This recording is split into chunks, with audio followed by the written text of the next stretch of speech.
பார்த்துக் கொண்டிருப்பது தாமரை தமிழ் நியூஸ். சிவாலயத்துக்கு புதிய கொடிமரம் பிரதிஷ்டை. கன்னியாகுமரி மாவட்டம் நாகர்கோவில் சுங்கான்கடை தோட்டிக்கோடு சம்பு மகாதேவ தேவஸ்தானத்தில் கும்பாபிஷேக பூமி பூஜை ரூபாய் 2 கோடி மதிப்பிலான திருப்பணிகள் நடக்கின்றன. இங்கு புதிய திருக்கொடி மரம் பிரதிஷ்டை செய்வதற்காக ஊர்வலம் தோட்டியோடு சந்திப்பிலிருந்து தேவஸ்தானத்திற்கு கொண்டு வரப்பட்டது.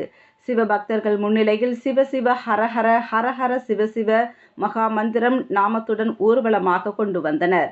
சிவன் கோவில் ட்ரஸ்ட் நிர்வாகிகள் வழக்கறிஞர் சிவகுமார், சுப்பையா, பிள்ளை பிரபாகரன் ஆகியோர் தலைமையில் திருவனந்தபுரம் ராஜேஷ் நம்பூதிரி பூமி பூஜை நடத்தி வைத்தார்.